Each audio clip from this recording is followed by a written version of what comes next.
So, in possibly the oddest name for a fragrance in 2025, this is Crush Balls by DS and Durga. Say what? It's supposed to be tennis themed. Is this going to be an ace or a double fault? I'm going to give you my 2 cents, so let's go.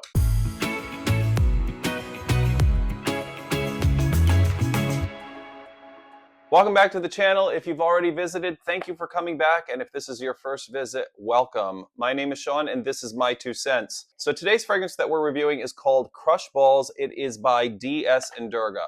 Now I have to admit, I am not very familiar with the brand. I have seen it. I know that on American Airlines planes, that's who provides the first and business class soaps in their bathrooms. But as far as fragrances go, I didn't know many of them. This is a limited edition fragrance that they released earlier this year. It is not one that you're going to be able to go into the store and find all the time.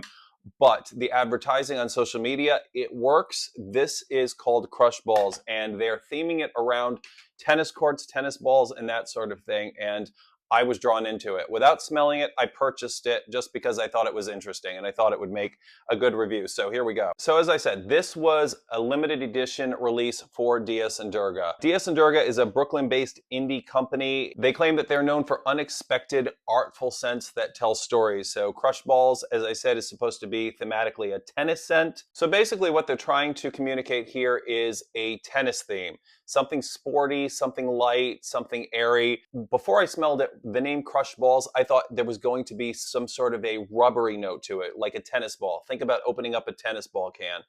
That sort of scent. That's not really what you get here. But let's go through the notes. As I say, I usually get my notes off of Fragrantica. Take those with a grain of salt. So what Fragrantica lists in the top are green grass, rosemary. In the heart is yellow fuzz. Think the tennis balls. You've got hedge flowers and white cotton for those outfits on the tennis court, and hedge flowers for the hedges that surround the tennis courts. And in the base, you have what are known as sporty accord and hard court. So let's get spraying it and see what it smells like right out of the bottle. You can see the atomizer, not one of my favorite atomizers, but let's see what the fragrance is all about. Okay, so am I getting tennis on this fragrance? As I said, the first thing that I was looking for here was going to be a fuzzy, rubbery scent. You open up the tennis balls, that sort of thing. So I played tons of tennis growing up with my family, and I think the fragrance that I think of most with tennis is that comes out of the can of tennis balls. But this opens up, as I said, in the top with a grass note. This is a very grassy fragrance. If you look at the notes and you see in the base notes you've got hard court, that's not what I'm getting. I am getting more of a Wimbledon grass court experience rather than a US Open hard court experience. It's clean, it's earthy, it feels like you're lawnside at the Wimbledon tennis courts. In the middle you've got what are called yellow fuzz and hedge flowers. That gives it sort of a bright, more floral scent, but it also grounds it. As I said, it may be a hypothetical note, but in the middle you've also got white cotton. If you think of Wimbledon, you think everybody was wearing white. You've got white shirts, white shorts, white socks, white shoes. Everything is white. So I think that's what they're going for here. I don't smell a particular note here. I think what they're looking for is something maybe laundry-like, something that lifts, but I don't get that note. I don't really get a floral note in the middle. And then once you get to the base, you've got, as they call, a sporty accord, and you've got hard court. Once again, I don't get the hard court note at all. The grass is overpowering to this. I think the grass is probably the heart of this fragrance. This is what lasts. It's in the top. It lasts right through to the end. This is, for me, more of a grass court experience rather than a specifically tennis experience, or rather than a hard court experience, which they're listing as a base note. The overall vibe here, it's green, it's fresh, it's clean.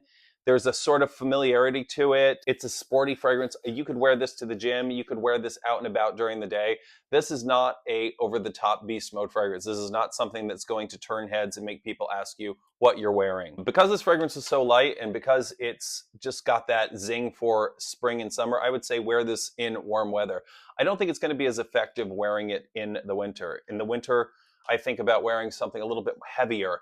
This is not that fragrance. This is an outdoorsy. This is an afternoon meetup. This is go to lunch. It's for a brunch type thing. That's this type of fragrance. That's the type of person that should wear this. This is one of those effortless fragrances that you could wear running errands in the city. You go out for the day. One of the things I noticed is that this fragrance does not last for a really long period of time. I would say the performance is moderate. It's noticeable, but it doesn't dominate the room. This is not a fragrance that's going to scream. If somebody's got anything even a little bit more strong on, they're going to overpower the situation. Yours is going to disappear into the background. It's one of those fragrances that once you spray it, you smell it, and then it becomes sort of a skin scent, maybe even an hour to 2 hours afterward. You're going to have to continue to reapply this fragrance. You're going to be able to sense it on your skin in traces during the course of the day, unless you reapply. As I said, I'm not really familiar with the brand. I don't know that many Dias & Durga fragrances. I have gone into the store, I've smelled a bunch of them, but I can't tell you which ones I particularly like. This was, as I said, a blind buy. I thought this was interesting. I am a huge tennis fan, so I thought I was going to get a lot more tennis out of this than I do. But I am a fan of grassy fragrances. I like outdoorsy, fresh fragrances. That's really what you're getting here. You're getting something clean, something fresh, something airy. This is sporty, and it's just subtle enough that it doesn't become like a cliche fragrance. It isn't a cheap fragrance. It is this much in US dollars. I don't know the price off the top of the head, so I'm going to add it in later. So you have to decide whether reapplying a fragrance during the day, if that's your thing and you want to be noticed, you have to decide whether or not this is going to be worth the price. And now let me give you my 2 cents for Dias & Durga's Crush Balls. Okay, so look, so it doesn't last very long. I still think it's a unique fragrance. I think that the notes here are a little simplistic, actually. I think that there are notes that are listed. White cotton I don't get the hedge flowers. I don't get hard court. I get more grass court. I think that they could have gone a little bit more out on the limb here and thrown in a rubber note. Go all Toscavat on us. Like, give us some fantasy notes that don't actually exist. Like I said, I expected to smell a can of tennis balls on a hard court, and I'm getting more Wimbledon vibes. Not even like an afternoon Wimbledon. There isn't like a peach Bellini note in this. This is just sitting next to the grass court on a tennis day. That said, the wear time on this is not extremely long. This is a very short rally. This is not going to be a slugfest. You're going to have to reapply it if you want to be noticed during the course of the day. The fragrance is different enough in that Dias & Durga type way, what they usually go for in their fragrances from what I've read about them online, but it's not over the top weird. What you're getting here is a grass court after a summer drizzle, not a can of tennis balls on a hard court on a hot summer day. But that may be more of what you're going for. When I blind bought this fragrance, I wanted something that was going to be a little bit more out there. I thought that this was going to be a little bit more experimental than it actually is. But if that's not what you're going for and you want something green, something freshy, something grassy and outdoorsy, then that's a good fragrance for you. I don't know what the availability is on it to be able to go into a store and smell it. I don't know if they still have it. I got it a couple of weeks ago, but online you can go to some of these fragrance stores online and you can order a sample of it, try it, see if you like it. It isn't a cheap fragrance, but I don't know if the price is worth the lastability of this. But I do give them credit for what they were trying to create here. That's my 2 cents on Dias & Durga's Crush Balls. I'm Sean once again. Thanks for watching. If you have the fragrance or if you have a favorite Dias & Durga fragrance, leave me a comment. I'd like to know what else I should be smelling. I know this is an odd one to be starting out the brand with. If you liked this video, give it a thumbs up. If you have anything else you want to add about this, please leave me a comment, and don't forget to hit the subscribe button. It will really help me out. Once again, thanks for watching, and we'll see you next episode.